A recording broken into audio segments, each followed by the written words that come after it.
for the UK. I'm based in Edinburgh, so I look after the Scotland team, and I'm delighted we're working with Education Scotland this morning on this live lesson.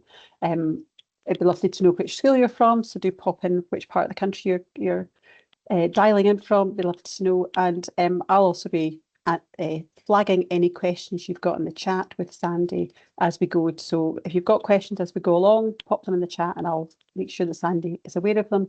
And we'll do some questions at the end as well. So I'm going to introduce you to Sandy Jamieson, who is our practitioner who's going to lead the session this morning. Good morning, everyone. Lovely to have you with us. My name is Sandy Jamieson. I'm a screenwriter, a filmmaker, and a not very good gamer.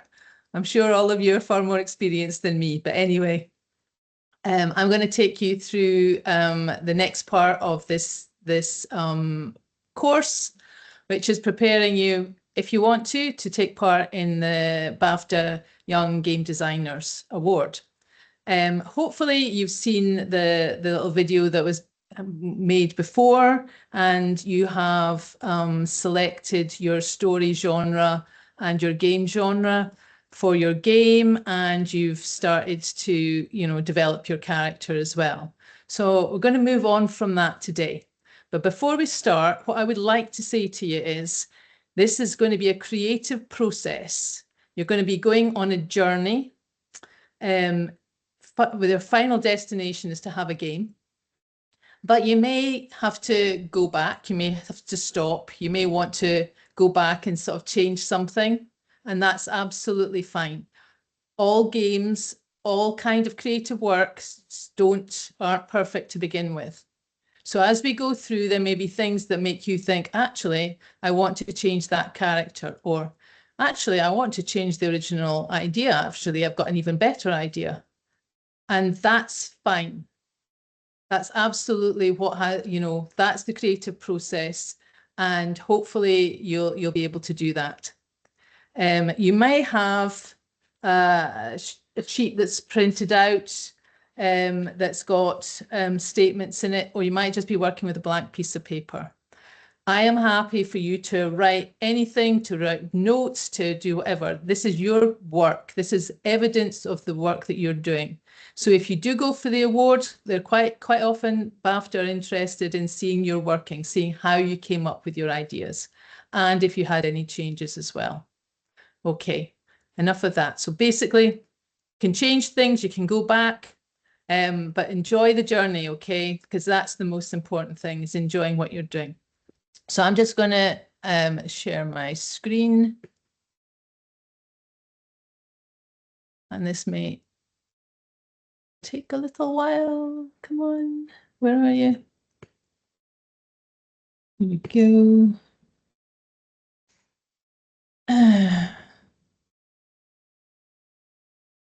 Right.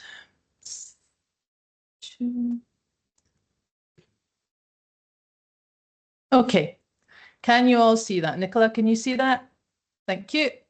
Good. Okay, so this is the second part of the Story Builder Games Lite lessons.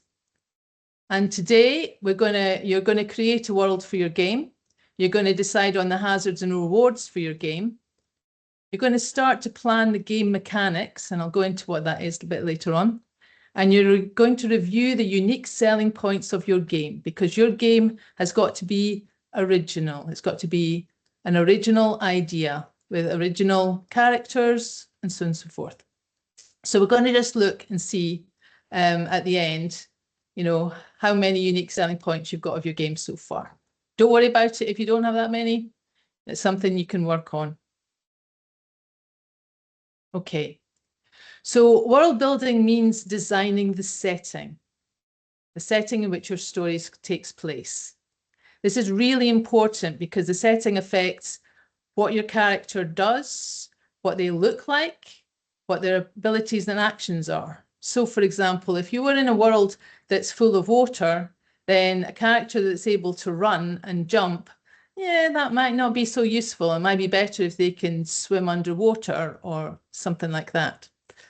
The setting also affects what the player's experience of the game is. What does it look like? How interesting is it? How much, you know, how many challenges do they experience through the game, through the setting?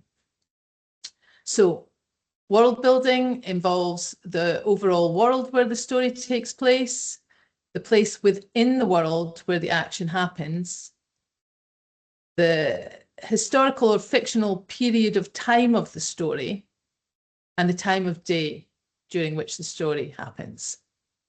Let's go into that in a little bit more detail. First of all, let's have a look at the world. What kind of world do you want to create? It could be a world like Earth. So a lot of fantasy stories, a lot of fairy tales take place in a world that's like Earth. So the kind of expectations that you have, there'll be green pastures, there could be deserts, there'll be rivers, there'll be oceans and seas and stuff like that, that kind of world. What would a world of cakes and sweets be like? What would it be like?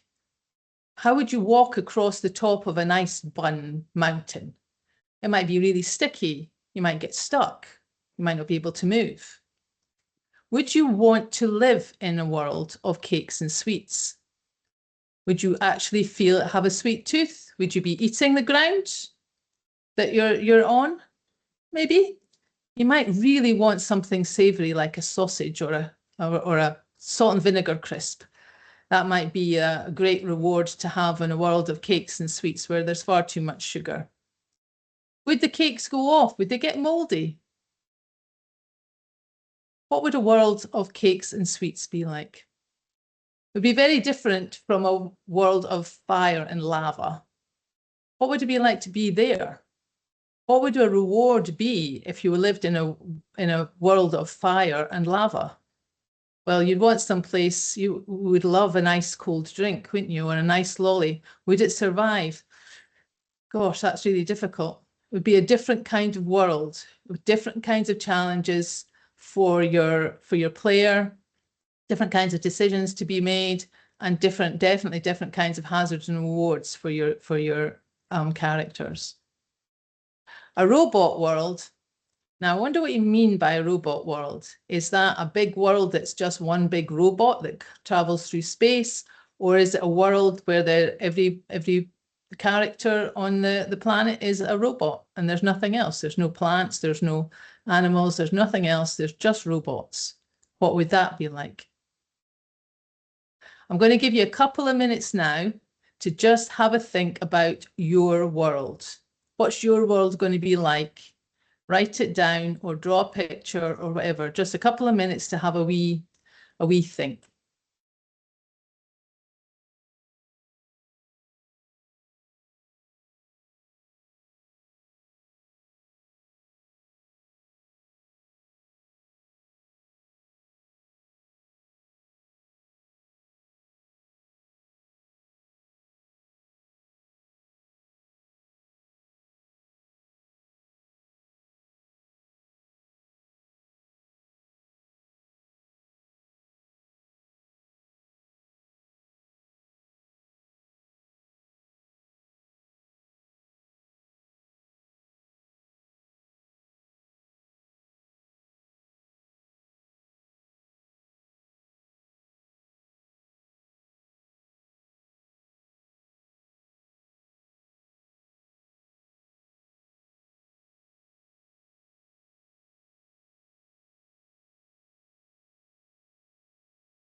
Okay, let's move on.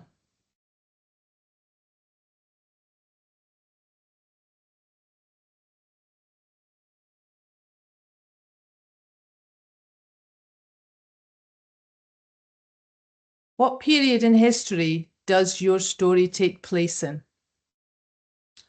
Does it take place in the past?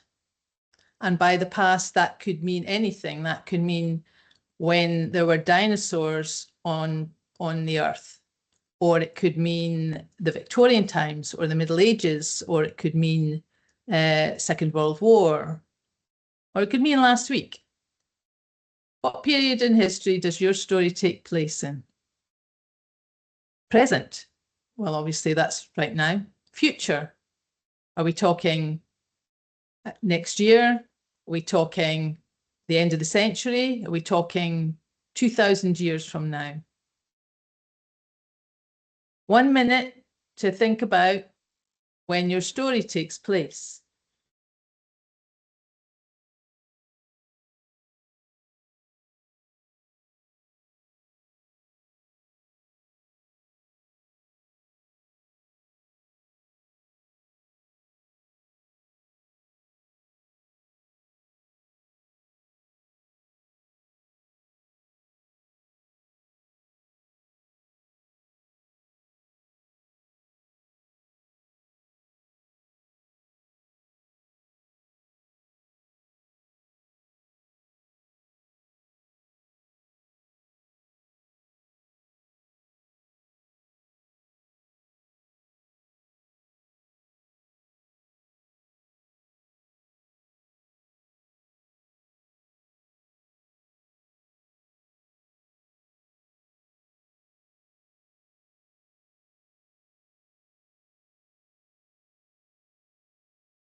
Okay.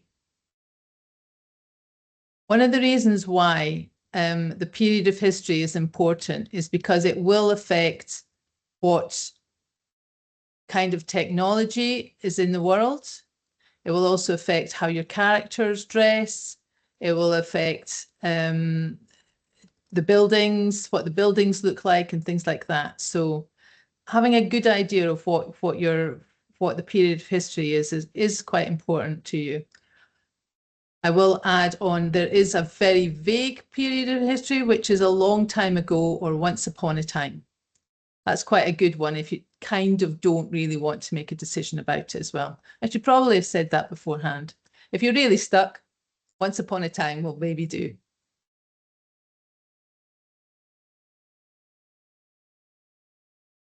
The next thing to have a look at is settings. Now, as you can see here, we've got settings like school, farm, shop, castle, battlefield, theatre, cafe. I would also say if you're going to, if your game is going to take place or your story is going to take place in a world like Earth, you might actually want to decide where you're actually going to set it in the world. So you're going to set it in Scotland. That's going to be very different from if you set it in Africa or India or China. The buildings are going to be different. The costumes are going to be different. Is it going to be a warm country? Is it going to be a cold country? That's all going to have an effect on what your characters wear and what the weather's going to be like as well. So setting could be very precise in a very specific location, like a school, or you might want to have it in a bigger area, which might be a mountainous area, or it might be in the sea or a river, or it might be a country or a continent. So yeah, have a think about where your setting's going to be. Obviously, if you've got a world which is not like the planet Earth, are you going to have a world which has got different countries in it or different areas in it? Things like that. Right, so because that's a little bit more things to think about, I'm going to give you 3 minutes to just have a think about the setting. Where do you want it to be? Are there going to be islands? Are there going to be mountains? Is it going to be rivers? Or very specific places, very specific places. Okay, so I'll give you 3 minutes for that one, so you can actually have a think about it or discuss.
Okie dokie.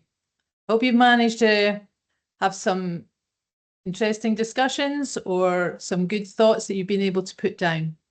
I am going through things quite quickly because we've only got a limited time with you, but you will no doubt have more time afterwards to go through this and spend a little bit more time on it. Okay, so setting, what time of day does your story take place in?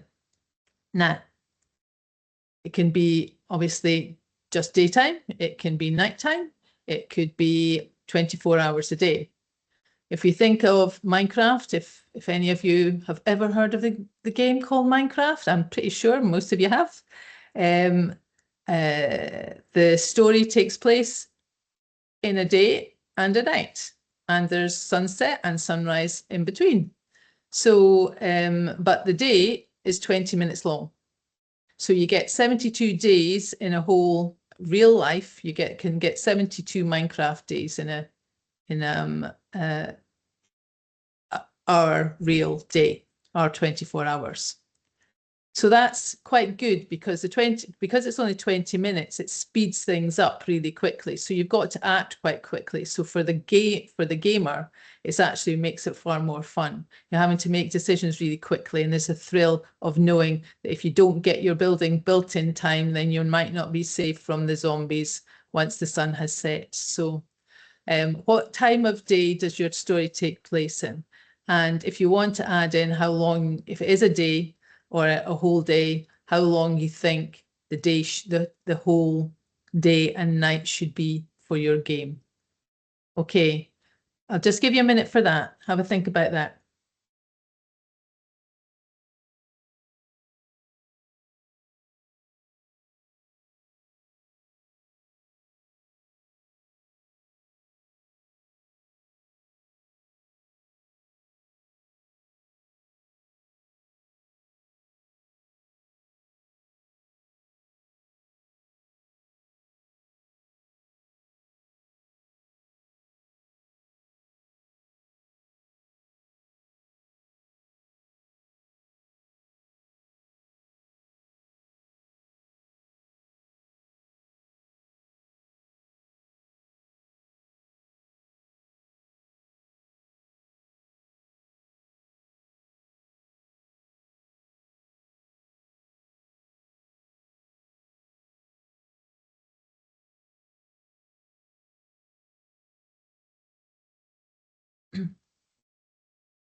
Okay, let's move on. This is the last bit I'm going to talk to you about with setting, and it's about the mood with the sky. So really, it's about the weather. What kind of weather have you got? What kind of light have you got? I'm kind of guessing, since a lot of you are in my part of the world. I live in Angus, so not far from Dundee, and I see there's quite a few people from Dundee. We have grey skies. We've had grey skies for quite a few days now. So the mood in the sky is grey and dull. But we're looking forward to sunny days and blue skies. We've not had really sort of thundery weather, but there have been quite dark days where the rain's been not very nice. And you have other days where it's windy and snowy and the light is different. And all of this affects the mood and the whole atmosphere of your game. Now, it may be that as you move through the layers of your game, that it starts off really dark and miserable, but then as it gets better, it gets lighter. Or it may be as your characters move more and further towards the ultimate challenge, it gets darker and darker, something like Lord of the Rings, where they move to Mordor. It gets darker and darker from the from where the hobbits originally come from. So the mood in the sky, what kind of mood, what kind of weather do you think it is? What kind of light? Is it going to be nice and bright in your game? Or is it going to be dark and scary and thundery and yeah, pretty nasty? So 1 minute for that, please. 1 minute just to think about what the mood is going to be like in your game.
Okay, so that's world building. We've gone through it fairly quickly. You can spend a lot more time in it. It will affect everything, as I said before, about what your characters are like, how they can, what the challenges are from the world around them. It will also affect the colors and the kind of design of your game as well.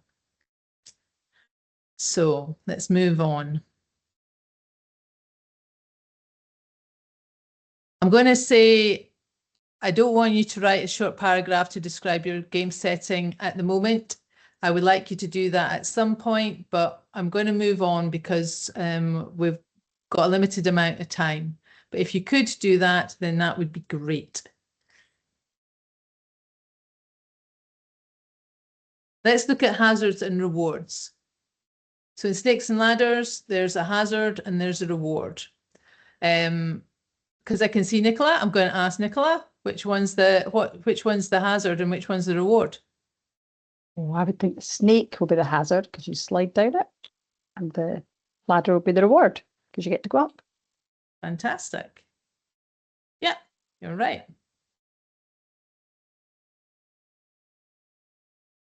George, I'm going to ask you, which one's the reward and which one's the hazard? And can you recognize which game they come from? The reward I'm going to guess is the apple, and the hazard to Spikes. Spikes, I would go Sonic, but I'm not 100% with the apple. I might be showing my age with my games here. All right. Can anybody tell us? Anybody put in the chat what the apple is? Where it comes from? What it is? Nicola? In Minecraft, there's a few for Minecraft. Is that right? Yep, absolutely. Yeah. Well done. Yeah, the reward is the apple in Minecraft, and the hazard is the spikes in Sonic. Sonic loses his rings if he hits that hazard. So hazards and rewards are really important in a game. They're what can boost or give change what the characters can do. The hazards, obviously, that's the jeopardy, you know, that can make it difficult for the character to progress in the game. For the gamer, it means that they've got to make decisions. You know, are they going to play safe and try and avoid all the hazards or whatever, and then maybe take a lot longer to actually get through the game, or are they going to just go for it and sort of try and overcome the hazards? So that adds the challenge, the decision making, and it's what rewards and hazards are basically what make it really, you know, quite fun. So you're going to create, you're going to give your game 2 hazards to avoid, and you're going to give them a sound. So the sounds are really important because it means that the player knows that it was a bad interaction, so that they know, yeah, they've actually, you know, they've been penalized that way. Equally, you're going to create 2 rewards to collect, and assign a sound to them as well, so the player knows that they've definitely got it. Sometimes if you're moving really quickly through a game and you're collecting rewards or whatever, sometimes you need to hear it rather than stop playing on the game. So yeah, so sounds are really, really important. Your hazards and your rewards should be something that is linked to the world. So apples in Minecraft, something that works in the actual game world as well. So if you're working in something that was based in real life on the planet Earth, then collecting coins could be a really good thing, but that might not work in a world of lava and fire and stuff like that. So what hazards and what rewards? I'm going to give you 5 minutes to think about that and to think about the kind of games. You can talk with your table groups or in a class, or you can just work away yourself. I'll leave that to teacher to decide.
Okay.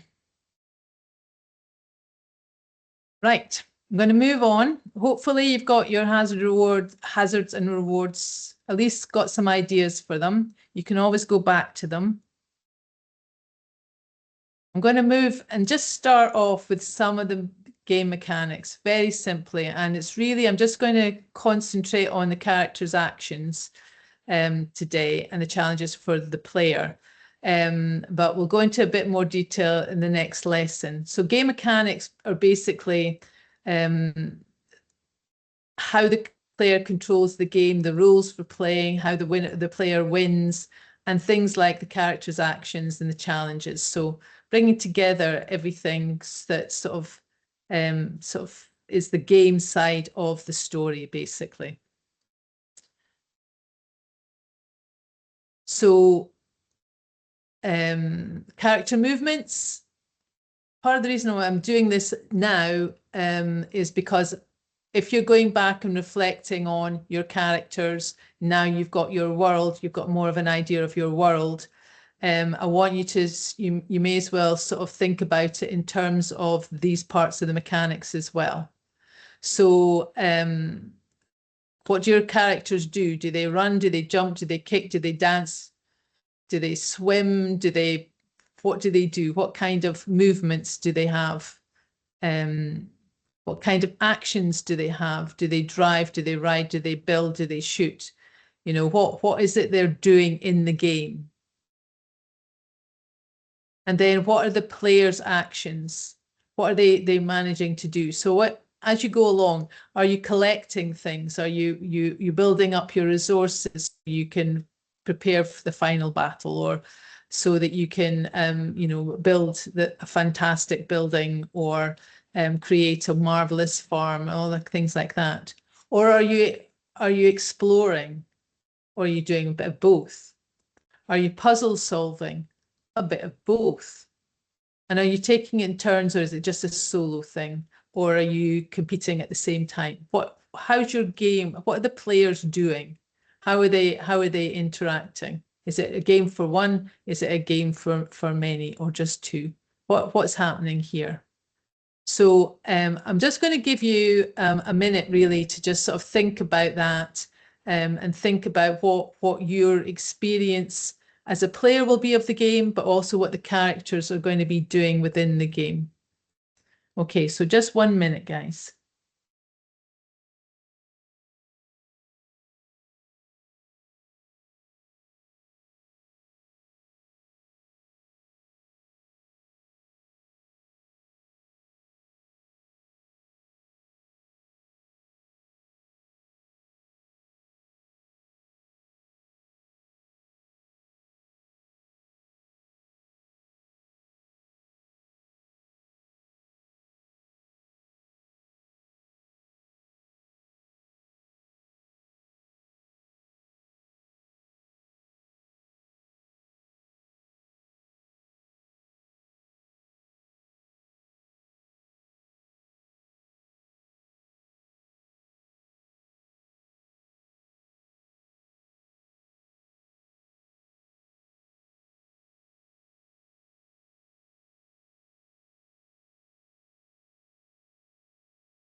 Okay. Hopefully this has got you started. Hopefully just even thinking about this, you can think back about your character and think about, actually, do you want to add extra things to their design? Is there something you want to change about them? It would be good for you to just sort of do that, sort of going back and forth, just sort of revise some of your ideas. Now you've got your world, now you've got your character, now you know what your story genre is and your game genre. In fact, do you want to change the game genre? Is there something you want to change about your original idea? Because actually you've had new ideas that have come along. So that's okay. That's the whole process. As I said, it's okay to change things. This is the time you do it. You refine your ideas. You can adapt. You might throw out one idea and bring in a better one. If you're not sure, speak to your table group, speak to your teacher. Always try and keep in mind who you want to play your games. So it's really the games you're going to be designing are for people of your age, 12 and under, basically, for the award, if that's what you're going to do. So just sort of make sure, just sort of check in.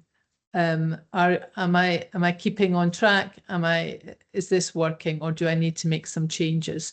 And it's absolutely fine. Doesn't mean that you've made mistakes. It just means that's the creative process. It takes 2 to 3 years to produce a game in the industry. So do not worry if you're going back and making little changes, because that's what professionals do all the time. And learning to live with that, and learning to sort of go, actually, this is okay. It's part of the journey. It's part of the fun. Don't think that you're failing in any way whatsoever, because you're absolutely not. So long as you keep doing it, keep trying things, then you'll be absolutely fine. So the last thing I want you to think about is what makes your game idea unique and different from other games. If you do go for the award, then you'll have to come up with 3 unique selling points. So this is, your uniqueness. You don't have to have all 3 at the moment. It may be that as you think about it, think about what it does make, actually, what is making your game a bit different. Next week, we'll go on to more of the mechanics, we'll go on to level design, and we'll go on to the interface design as well. So that may be something that's unique. So don't worry if you don't have all 3 at the moment. Just bear in mind the originality of your idea. And it's always good to just sort of discuss your ideas with the class and with or your table group or your friends and stuff like that. Because it may be you've got this lovely game idea and stuff like that, and somebody says, actually, that's already been made. That doesn't mean you've copied it. It just means that somebody else has had that same brilliant idea as you, but before you.